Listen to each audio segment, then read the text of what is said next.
Dios les bendiga, amados hermanos. Es para mí un placer poder llegar hasta sus hogares en esta hora. Muy agradecida con Dios por el privilegio que Él me brinda, y también así damos gracias a nuestras coberturas, apóstol Sergio Enríquez y su amada esposa, pastora Leti de Enríquez. Muchas gracias por este enorme privilegio, y una vez más tengo el privilegio de poder llegar hasta sus hogares, esperando que esta palabra sea de bendición para su vida, para sus casas, esperando que el Señor sea glorificándose. Hagamos una oración, ¿qué le parece? Si empezamos pidiéndole al Señor misericordia y que sea Él preparando nuestros corazones. Aleluya. Padre Santo que estás en gloria, te suplicamos misericordia, Señor. Suplicamos de tu unción, suplicamos que tu Santo Espíritu, Señor, tome el control del ambiente, Señor, tome el control de las mentes, de los corazones. Suplicamos, Señor, que seas tú hablando, usando mis labios, Señor. Solamente soy esa vasija, ese vaso, Señor, que tú anhelas usar, Señor. Y hoy te digo, Señor, heme aquí. Sea tu palabra, Señor, llegando a los corazones necesitados para traer sanidad, restauración y vida. Declaramos tu poder, Señor, manifiesto, tu gloria, Señor, que venga a traer sanidad y restauración a los corazones. Gracias, Señor. Amén y amén. ¿Y qué le parece a usted en casita? Si está en casita, dele palmas al Señor. Donde quiera que se encuentre, le brindamos calurosos saludos de aquí, desde Denver, Colorado. Gloria al Señor. Yo quisiera poder darle una introducción a este tema, y le he titulado Las pasiones y la oración. Muy interesante tema, iglesia, que a la vez titubeaba en ponerle título.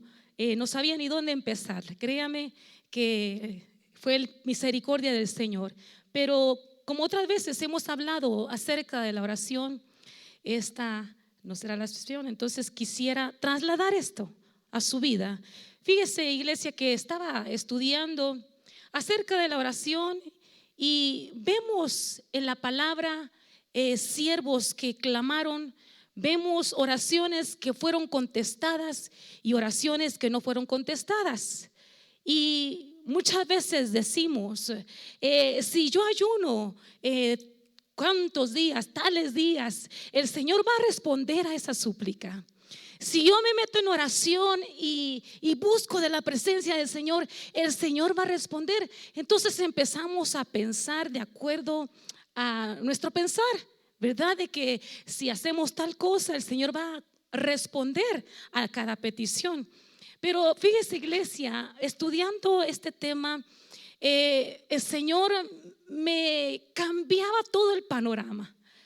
Créame que por mucho tiempo yo pensé que era así, iglesia, de que muchas veces pensamos, Señor, si tú no estás conmigo, o si no he clamado a ti, o si no me he consagrado para clamar, para imponer manos, tú no vas a responder. Pero en la palabra vemos muchos ministros, muchos siervos que levantaron su mano, y eran hombres con fallas, eran hombres con pasiones como tú y como yo, y levantaron sus manos y el Señor se glorificaba. Entonces créame que muchas veces pensamos que el Señor va a responder conforme nosotros creemos, ¿verdad? Como le decía, si hemos hecho tal cosa, o si hemos hecho tal obra, o si hemos hecho cualquier cosa, el Señor va a responder. Entonces, si vemos aquí la oración de Santiago, iglesia, yo quiero llevarlo a esta porción. Santiago tenía la seguridad que había una respuesta en la oración. Había una respuesta en la oración, y para eso yo quiero llevarlo a la primera porción de la palabra. En Santiago 5:13 dice: ¿está alguno entre vosotros afligido? Haga oración. ¿Está alguno alegre? Cante alabanzas. Y yo creo que esto lo hemos leído varias veces, iglesia. ¿Está alguno enfermo entre vosotros? Llame a los ancianos de la iglesia y oren por él, ungiéndole con aceite en el nombre del Señor. Entonces Dios nos ha dado un arma poderosa, que es la oración. Es la oración. y en todo esto el Señor se glorifica, iglesia. Pero aquí hace una mención: ¿está alguien afligido? Haga oración. Y muchas veces pensamos, necesitamos a alguien que venga a orar cuando nos sentimos deprimidos, cuando nos sentimos tristes, cuando nos sentimos decaídos. Pero ¿dónde está la gente? ¿Dónde están los ministros? ¿Dónde están los diáconos? ¿Dónde están los ancianos? Entonces aquí da una connotación: ¿está alguien afligido? Haga oración. ¿Está alguien enfermo entre vosotros? Ahí sí, llame a los ancianos de la iglesia y oren por él, ungiéndole con aceite en el nombre del Señor. Entonces, para eso sí. Entonces, cuando estamos enfermos, pastor, estoy enfermo, ¿verdad? Pero aquí te dan una orden: llama a los ancianos para que oren por ti. Y esto es poderoso. Sigue diciendo: y la oración de fe salvará al enfermo. Y la oración de fe salvará al enfermo, y el Señor lo levantará. Si hubiere cometido pecados, le serán perdonados. Entonces me pongo a pensar aquí: la oración de fe salvará. Entonces hay ocasiones, iglesia, de que muchas veces las enfermedades vienen por causas, por cosas que están en nuestro interior, en nuestra alma, que primeramente necesitamos ser sanados en nuestra alma. Dice: confesaos vuestras ofensas unos a otros y orad unos por otros para que seáis sanados. Y eso muchas veces no lo queremos hacer, iglesia. No queremos que nuestras áreas sean reflejadas, o no titubeamos, ¿verdad?, a hablar con otro de lo que nos duele, de lo que estamos pasando. Titubeamos muchas veces, no tenemos la confianza de hacerlo. Pero aquí nos manda: confesad vuestras ofensas. Hay ofensas que hemos cometido que muchas veces necesitamos pedir perdón. Iglesia, eso es tan importante. Y dice: la oración eficaz del justo puede mucho. Entonces yo veo aquí tres clases de oraciones: la oración de fe, la oración eficaz y la oración del justo. Son tres oraciones que se dan en esta porción de la palabra. Entonces, la oración salvará al enfermo. Ahora, si nos damos cuenta, iglesia, muchas veces, como le decía, titubeamos en expresar nuestras necesidades con otras personas. El Señor está lejos. En Proverbios 15:29 dice: el Señor está lejos de los impíos, pero escucha la oración de los justos. Volvamos nuevamente a donde estábamos. La oración eficaz del justo puede mucho, pero si lo vamos poniendo en lo negativo, esta frase acá, esta porción: la oración eficaz del justo puede mucho, quiere decir de que hay oración que no es eficaz y hay oración por aquellos que no son justos. Nos da a entender de que esas oraciones no van a tener mucho resultado. Pero muchas veces leemos así de corrido: la oración eficaz del justo, y en eso nos enfocamos: soy justo, soy justo, entonces el Señor me puede escuchar. Pero veamos lo que dice: el Señor está lejos de los impíos, pero escucha la oración de los justos. Entonces pongamos mucha atención en esta porción. ¿Por qué muchas veces las oraciones no son contestadas? ¿Por qué muchas veces clamamos día y noche? Podemos ayunar, como yo le decía, podemos meternos en oración, podemos buscar día y noche y estar clamando, intercediendo día y noche, iglesia.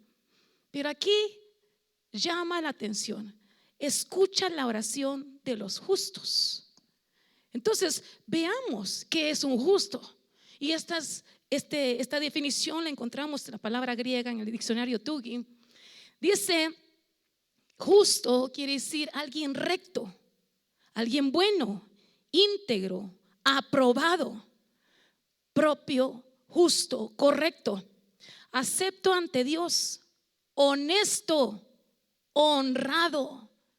Entonces, si nos damos cuenta aquí, iglesia, el justo es aquel que actúa con justicia e imparcialidad, dando reconocimiento a los demás como corresponde, ¿verdad? Dándole el valor, dándole la honra a las personas como corresponde, iglesia.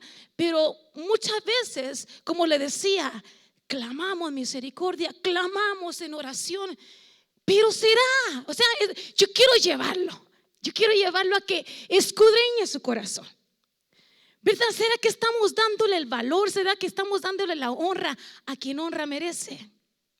¿Será que estamos actuando con imparcialidad?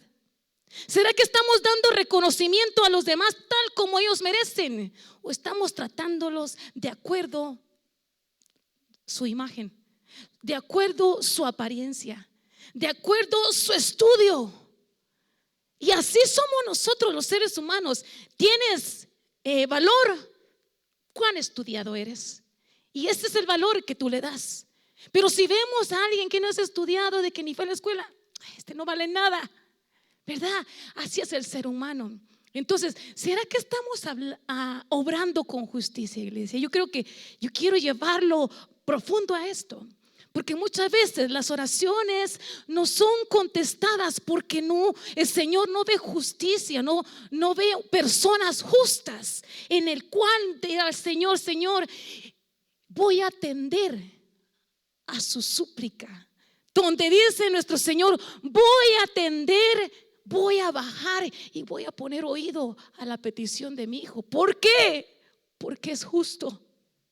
Esto está bello, iglesia. Esto está hermoso. Entonces, veamos aquí en esta otra porción. En Santiago 1:6 dice: pero pida con fe, no dudando nada, porque el que duda es semejante a la onda del mar, que es arrastrada por el viento y echada de una parte a otra. Decimos muchas veces: el Señor no contesta nuestras oraciones, el Señor se ha olvidado de mí. Entonces empezamos, iglesia, mire, una cosa nos lleva a otra. Cuando no actuamos en justicia, cuando no somos justos, empezamos a dudar de lo que el Señor puede hacer cuando nosotros imponemos manos. Empezamos a titubear: Señor, pero si no he caminado en integridad, porque la palabra misma te descubre cómo andas. O viene el Espíritu Santo y te redarguye y te dice: así has andado, así has caminado, así has pensado. Entonces, cuando queremos levantar nuestro clamor, iglesia, cuando queremos imponer manos, viene el adversario a acusarnos: has hecho esto. Entonces entra la duda. Empezamos a dudar, pero dice: pero pida con fe, pida con confianza. Eso es lo que significa fe. No dudando nada, porque el que duda es semejante a la onda del mar, que es arrastrada por el viento y echado de una parte a otra. Yo me ponía a pensar en esta porción. ¿Sabe por qué? Porque como cristianos así somos, que cuando dudamos, iglesia, somos como las olas del mar, ¿verdad? De un lado para otro viene el viento, vientos contrarios, iglesia. Yo te quiero llevar más profundo. Capta esto: vientos contrarios que el enemigo viene a traer. Y por consiguiente somos llevados de un lado para otro, de un lado para otro. Nuestro pensar varía muchas veces. Una vez estamos en las alturas y otra vez por los suelos. ¿Por qué? Porque somos inconstantes, porque ya llegó la duda a nuestro corazón. Ya llegó la duda, entonces empezamos a ser hombres de doble ánimo, inconstante en todos sus caminos. Nos habla de la persona que duda. Somos inconstantes, no tenemos lugar. Andamos de iglesia en iglesia buscando donde se nos dé palabra que a nosotros nos agrade.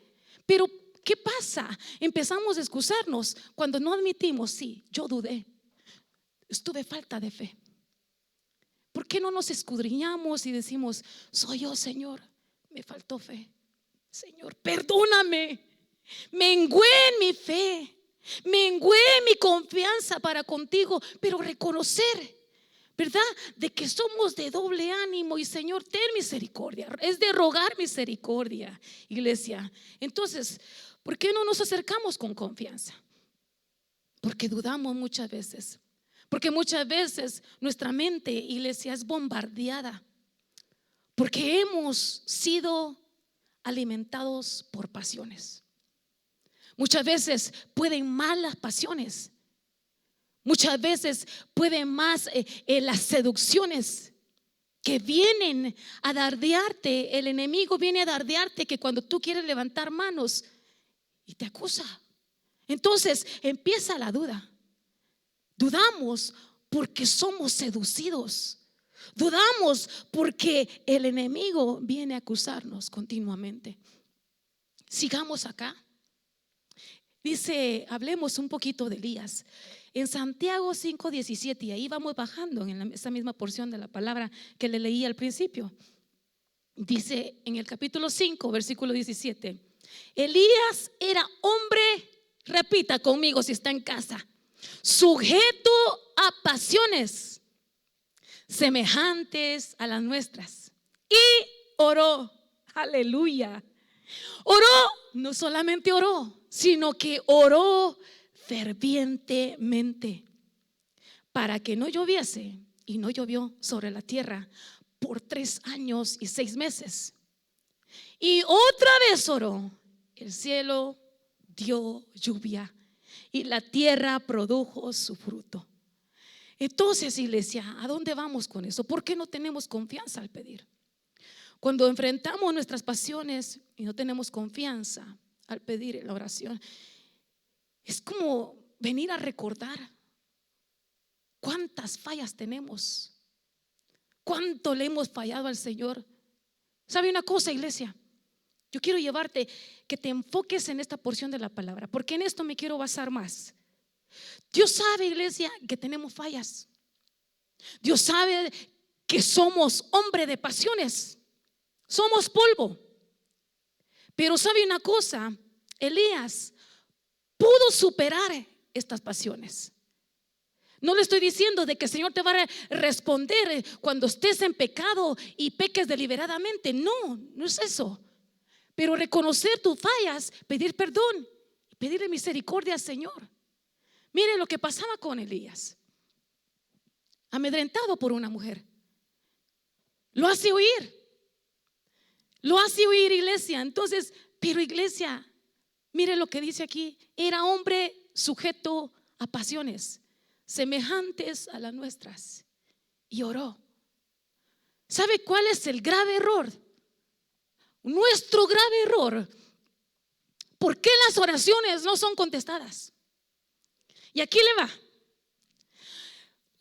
Las oraciones muchas veces no son contestadas es porque metemos o mezclamos las pasiones mientras oramos. Dios no va a escuchar las oraciones porque estés afectado en un estado de ánimo. Y eso es lo grave, iglesia. El Señor va a contestar porque tú oras fervientemente.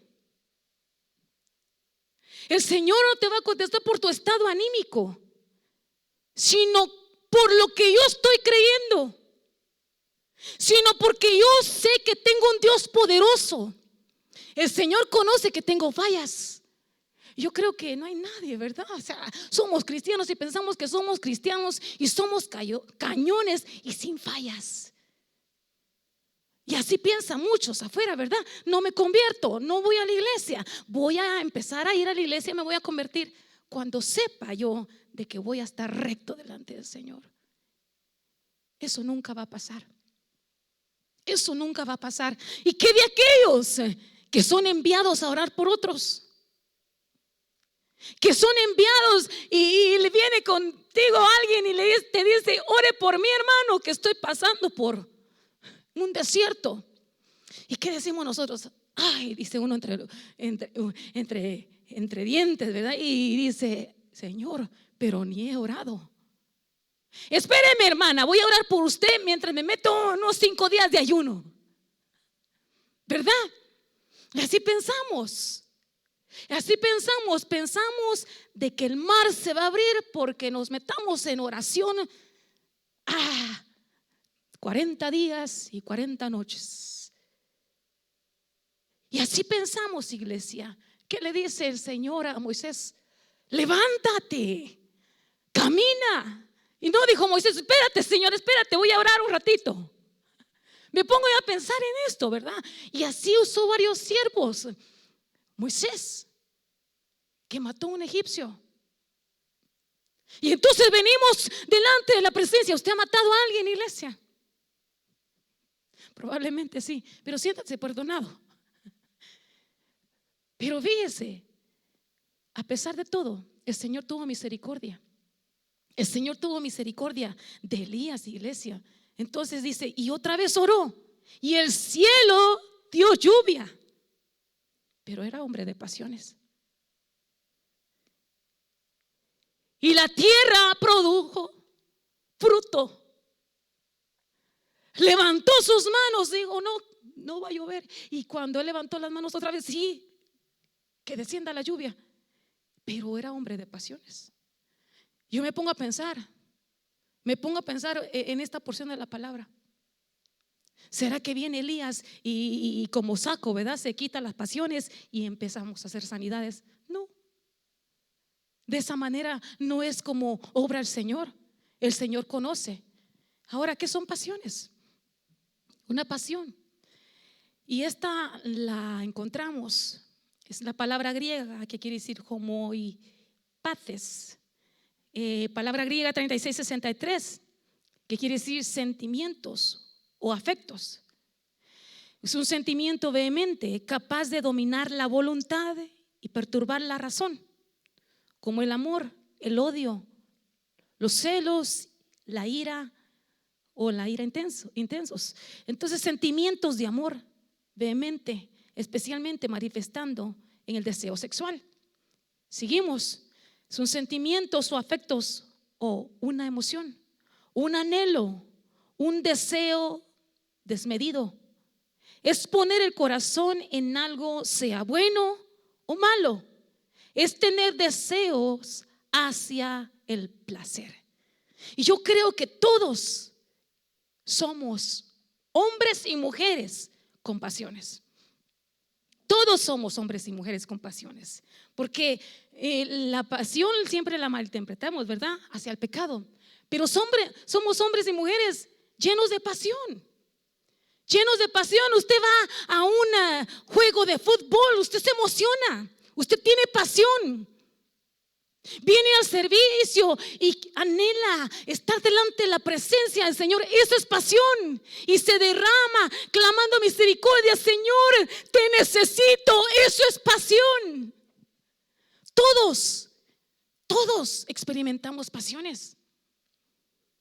Ahora, yo me pongo a pensar, qué feo sería de que alguien venga y te dé un abrazo sin pasión. Qué feo sería, pregúntele a alguien que tenga ahí cerca, ¿cómo te sentirías que alguien te besara sin pasión?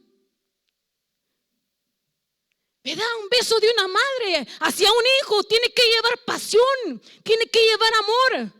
Eso es pasión. O el abrazo de un padre que viene a transmitir esta protección, eso es pasión. Somos hombres y mujeres con pasión. Ahora, iglesia, esto es glorioso. ¿Por qué? Vamos aquí en Primera de Reyes 19:1 y dice, seguimos hablando de Elías, y Acab le contó a Jezabel todo lo que Elías había hecho y cómo había matado a espada a todos los profetas. Entonces Jezabel envió un mensajero a Elías diciendo, así me hagan los dioses y aún me añadan, si mañana a esta hora yo no he puesto tu vida como la vida de uno de ellos. Ponga atención aquí, dice, él tuvo miedo y se levantó y se fue para salvar su vida y vino a Berseba de Judá y dejó ahí a su criado. Veamos un poquito en esta porción.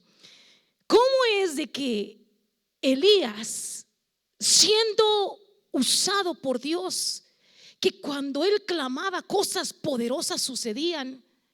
El Señor se manifestaba de una manera poderosa en su vida. pero fue un hombre que tuvo miedo. Fue un hombre que una mujer lo hizo huir. Fue un hombre que se fue a encuevar. Fue un hombre que tembló y se tuvo miedo y se levantó y se fue para salvar su vida. Tenía temores. Se fue a Berseba de Judá y ahí dejó a su criado. Quiere decir que pasó soledades. Como quien dice, quédate aquí por favor. Yo no quiero que veas mis debilidades. Queremos andar solos. ¿Por qué? Porque queremos aparentar cosas que no somos. Pongamos atención en esto. ¿Por qué no se lo llevó? ¿Por qué no se llevó al criado? Porque sabía cómo andaba. Y muchas veces queremos aparentar poder, queremos aparentar que somos la gran cosa, pero tenemos debilidades, titubeamos, tenemos temores, tenemos angustias. Y aquí viene Elías y quiere tapar todo. Soy fuerte, no tengo miedo. Entonces, iglesia, ¿a dónde te llevo con esto? Un hombre sujeto a pasiones. En Primera de Reyes sigue diciendo, Reyes 19:4, y él anduvo por el desierto un día de camino y vino y se sentó bajo un enebro. Pidió morirse. Ay, Señor del cielo, mire esto. Y dijo, basta ya, Señor, toma mi vida, porque yo no soy mejor que mis padres. Entonces quiere decir que pasó por depresiones. Y muchas veces nosotros pasamos por momentos de depresión, iglesia. Y decimos, Señor, estoy pasando por depresión. ¿Será que me vas a escuchar? Aquí Elías pasó por depresión, pasó por soledad, pasó por un estado de muerte, que quería morirse, que ya no quería vivir. ¿Cuántos hemos experimentado eso? Y creemos que le estamos fallando al Señor y no nos sentimos solventes de levantar nuestras manos porque nos hemos debilitado. Hombre de pasión, hombre de pasiones. Sigamos. Sigue diciendo en 19:5 de Primera de Reyes, y acostándose bajo el enebro se durmió. Y he aquí un ángel lo tocó y le dijo, levántate, come. Señor, quiere decir que se cansó, iglesia. Cansancio, cansado, iglesia. Demasiado cansancio para poder seguir. Demasiado cansancio para poder levantarte y clamar. No tengo fuerza, Señor. No sé ni qué pasó. No sé ni qué es lo que vino a debilitarme. Cosas que vienen a nuestra vida, iglesia, que lo único que queremos es encuevarnos. Y que nadie sepa de nosotros, que nadie sepa lo que estamos cruzando. Entonces miró y aquí que en su cabecera había una torta cocida sobre piedras calientes y una vasija de agua. Comió y bebió y volvió a acostarse. ¿Qué tal? ¿Cómo ve usted esto? Y le dice, Señor, levántate. ¿Cuántas veces el Señor no te ha venido a hablar por palabra? ¿Cuántas veces el Señor no te ha exhortado por palabra? Y te dice, come, ya no estés encuevado, ya no estés deprimido, levántate, come. Pero muchas veces pensamos, ¿verdad? Sí, ¿cómo voy a comer? Y pensamos en el alimento natural. Pero te dicen, come, sáciate de mi palabra. Y eso es lo que muchas veces rehusamos, indagar en la palabra que sustenta, indagar en la palabra que cuando tú la lees viene a sustentarte, viene a traerte fuerzas. Come, levántate y come. Entonces comió y bebió y volvió a acostarse, iglesia. Es tanto el cansancio muchas veces que viene a nuestra vida que muchas veces no nos explicamos. No nos explicamos, iglesia. Entonces hay cosas en nuestro caminar que necesitamos indagar. Necesitamos indagar, no mezclar las pasiones. Cuando estemos orando y estemos clamando, Señor, ten misericordia, porque la mente es la que es atacada primeramente. Y mire, en 1 Reyes 19:9 dice: ahí entró en una cueva y pasó en ella la noche. Y he aquí vino a él la palabra del Señor. ¿Qué vino? La palabra del Señor. Y le dijo: ¿qué haces aquí, Elías? Y respondió: he tenido mucho celo por el Señor, Dios de los ejércitos, porque los hijos de Israel, mire, porque los hijos de Israel han abandonado tu pacto. Tremendo esto, porque cuando lo regular nos encuevamos, cuando es día de servicio y te quedas en casa, muchas veces hay depresiones de que simplemente queremos quedarnos en casa. ¿Y qué hacemos? Nos encuevamos. Nos encuevamos. Pasa una semana, pasan semanas, meses, y queremos seguir encuevados. Queremos seguir en casa. Y empezamos a menguar en nuestra fe. Empezamos a menguar en la presencia del Señor. Pero tú en casa. Pero mire lo que pasa aquí con Elías. Empezamos a excusarnos. Estás encuevado, estás en casa, no quieres nada del Señor, no quieres nada con nadie. Pero ¿qué dice? He tenido mucho celo porque el Señor Dios de los ejércitos. Entonces empezó a poner excusa, a echarle la culpa a ¿quién? Porque los hijos de Israel han abandonado tu pacto. ¿Se da cuenta? ¿Qué es lo que pasa cuando empezamos a mezclar? Ponemos excusas, iglesia. Los hijos de Israel han abandonado tu pacto. Yo no soy el que tengo la culpa. El pueblo tiene la culpa. Empezamos a culpar a otros. Empezamos a decir: otros tienen la culpa, otros se han olvidado de ti, otros no están haciendo lo que tú demandas, otros y otros, y solo yo he quedado, el cual es tu fiel y verdadero siervo. Solo yo, Señor, solo yo soy fiel, solo yo te sirvo tal como tú me pides. Otros te han abandonado. ¿Y qué estaba haciendo él en la cueva?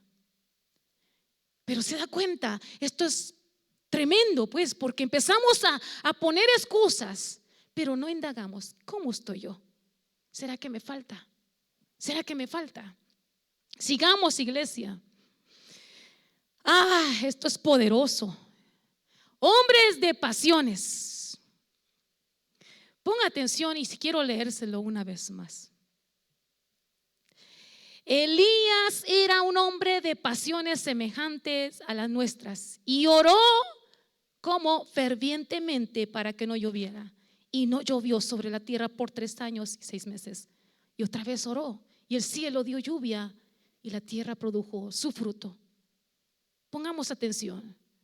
Lo que hizo el cambio aquí fue la oración ferviente. ¿Y cuál es esta oración? Esta oración es la oración insistente. Esta oración es la oración que se hace confiando en el Señor, de que el Señor va a obrar a misericordia. Lleno de pasiones. Y así, lleno de pasiones, iglesia. Y así, lleno de pasiones, con errores, con fallas, que muchas veces decimos: Señor, tú no me vas a escuchar. Y titubeamos muchas veces.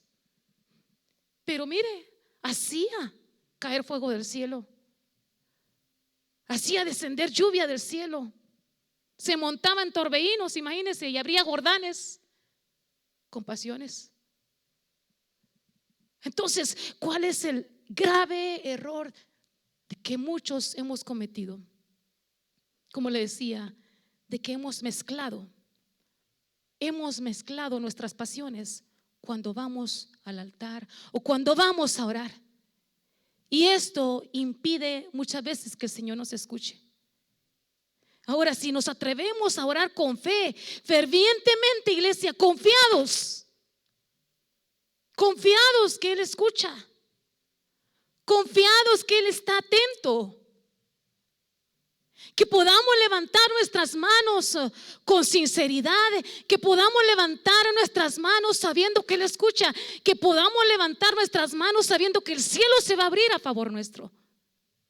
Es lo importante. Es lo importante, pero muchas veces vemos nuestros pies de barro. Que viene el enemigo a acusarnos. Hiciste esto, hiciste el otro. Mira cómo se han levantado en contra tuya. ¿Qué es lo que ha pasado? Entonces pueden malas palabras negativas que lo que estás escuchando de parte del Señor. El Señor puede traer bendiciones. El Señor probablemente te ha prometido cosas enormes. Pero como somos débiles en nuestra mente, porque no hemos fortalecido nuestra mente con la palabra, no tenemos ni fuerzas. No podemos decir: Señor, al abrir yo mi boca, cosas poderosas van a suceder. Al levantar yo mis manos, cosas poderosas pueden suceder. ¿Por qué? Porque no soy yo. Yo soy humano. Yo tengo fallas, pero yo clamo en tu nombre. Oración ferviente, oración con pasión, de que no llega solamente al techo, de que no se va a quedar aquí solamente, sino que puedas elevar tu clamor sabiendo que le escucha. Si te atreves a orar, iglesia, con fe y con confianza. ¿Qué es confianza? Usted tiene confianza con sus hermanos, con su padre o con su madre. ¿Tiene confianza? ¿Qué es confianza? Pregúntele a su compañero ahí donde está. Si tiene alguien al lado suyo, pregunte: ¿qué es confianza? Decime. ¿Qué es confianza? Es poder venir delante de alguien, declarar algo o declarar una petición o pedir algo sabiendo que esa persona te lo va a dar. Estás poniendo tu plena confianza en alguien que sabes de que te va a contestar. Eso es fe. Ahora, vámonos. Yo creo que ya voy terminando acá. Atrevámonos, iglesia. Atrevámonos a pedir con fe. Atrevámonos a pedir con esa pasión, iglesia. Entonces dice aquí en Romanos 8:26, dice así su palabra: y de la misma manera, mire lo que dice aquí, también el Espíritu nos ayuda en nuestra, ¿qué? En nuestra debilidad, porque no sabemos orar como debiéramos, pero el Espíritu mismo intercede por nosotros con gemidos indecibles. Con gemidos indecibles. Ay, esto es glorioso. ¿Sabe por qué? Porque muchas veces no sabemos orar, iglesia. Como le decía, muchas veces cometemos el error de mezclar nuestras pasiones. Yo no sé si a usted le ha pasado, ¿verdad? De que viene delante de la presencia del Señor y dice: hoy sí voy a entrar con toda confianza, y al levantar sus manos no siente nada. Se siente seco. Se siente como que si el cielo está cerrado. ¿Pero qué? ¿Qué es lo que pasa? Venimos pensando en la olla de frijoles que dejamos en casa. Venimos pensando si le van a dar trabajo el día de mañana. O venimos pensando en otras cosas. Entonces, ¿qué es lo que pasa? ¿Qué es lo que pasa, iglesia? ¿Sabe cómo lo pongo yo? Que muchas veces el Señor nos quiere hablar. ¿Y cuántos han hecho esto? De que cuando se van a la oración se llevan el celular. ¿Y qué te dice el Señor? ¿Estás hablando conmigo o estás en el celular? Así lo pongo yo, pues. Se metes en el asunto acá. Así yo lo veo. ¿Estás hablando conmigo o estás distraído con otras cosas? Porque yo estoy dispuesto a escucharte, pero si tú quieres ser escuchado. Porque la oración con el Señor es algo poderoso. Se convierte en algo poderoso cuando deja tus pasiones, deja las cosas que te distraigan, deja las cosas que tú le pones más valor que lo que es Dios. El Señor está dispuesto, pero somos débiles, iglesia. El Señor sabe que somos débiles. Entonces, ¿qué es lo que pasa cuando metemos las pasiones, iglesia? Venimos a ser ministrados más por nuestras pasiones y empezamos a clamar por nuestra alma, no como conviene. Entonces hay una mezcla que el Señor aborrece, que el Señor no le gusta. No mezcles tus pasiones. Entonces, ¿qué hacemos, iglesia? Esto es lo grave, porque cuando somos dirigidos por nuestra alma, empezamos a clamar del alma, ya no como el Espíritu te pide, ya no como el Espíritu pide. Y viendo el Señor que somos tan débiles, viendo el Señor que hay debilidades en nuestro ser, como dice, no sabemos orar como conviene y como debiéramos orar, pero el Espíritu mismo intercede por nosotros. Qué lindo es esto, iglesia. Esto está rico, porque yo me pongo a pensar cuánta misericordia el Señor tiene para con nosotros. Es decir, conozco sus debilidades, conozco que Él se acerca delante de mi presencia, conozco sus debilidades, que me falla continuamente, pero viene mi espíritu a clamar por Él. Él no sabe clamar, pero viene el Espíritu e intercede por nosotros tal como Él quiere, tal como el Padre escucha. Entonces, iglesia, algo especial en esto, que podamos venir delante de la presencia del Señor con corazones legítimos, de decir: Señor, aquí estoy. Tú escuchas, porque me estoy acercando delante de tu presencia. Me estoy acercando delante de tu presencia, sí, Señor, con muchas fallas, con muchas debilidades, pero tengo un Padre. Tengo un Padre que me escucha. Y alzar con libertad tus manos, alzar tu voz en clamor, alzar tu oración y decir: Señor, aquí estoy, escucha mi oración. Esto es bello, iglesia. Esto es poderoso. Y con esto yo quiero dejarte.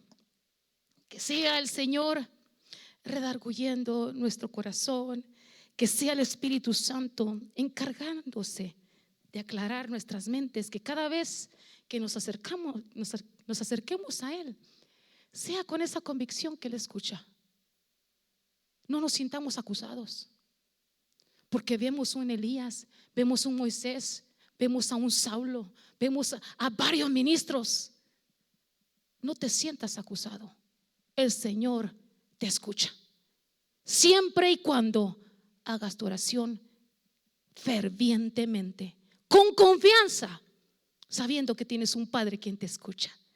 Inclina tu rostro ahí donde estás y conmigo dale gracias al Señor. Gracias, gracias, papá, porque sabemos, Señor, y yo siento en mi corazón que esta palabra ha llegado a las vidas necesitadas.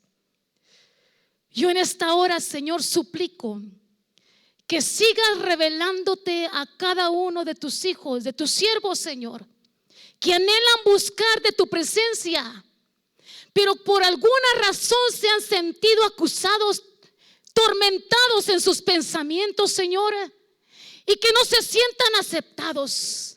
En esta hora, Señor, vengo levantando mi clamor de misericordia por cada uno de ellos, Señor. vengo levantando mi súplica para que sea tu Santo Espíritu trayendo convicción, que cuando ellos claman fervientemente delante de tu presencia, tú escuchas, Señor, que tú escuchas a cada ruego, a cada súplica, siempre y cuando, Señor, nos acerquemos sabiendo que tenemos un Padre. Te doy gracias, Señor, infinitas gracias por esta oportunidad que tú nos has dado de llegar a las casas, Señor, de llegar a los corazones, y pedimos, Señor, por aquellas almas que no han llegado a tus pies, esta palabra pueda llegar a ellos, Señor. Se encuentren donde se encuentren, sean almas necesitadas, Señor, que ellos puedan tener la convicción de que tú les anhelas fervientemente. Así también suplico, Señor, seas tú revelándote a cada uno de ellos, y que su oración, su comunión contigo, Señor, sea aún más fuerte que como la han tenido antes. En el nombre poderoso de Jesús, yo suplico tu mano de misericordia siempre esté posada sobre cada uno de nosotros. Te damos infinitas gracias, papá. En el nombre de Jesús te lo pedimos y te damos gracias. Amén y amén.